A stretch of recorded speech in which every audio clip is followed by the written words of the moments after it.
how to remove lock screen, pin, password or pattern in Samsung M56.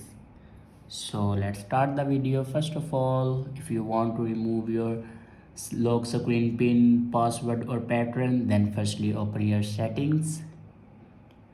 In settings, scroll down and here you can see the option lock screen. Now click on lock screen and then click on screen lock type. Now enter your pin,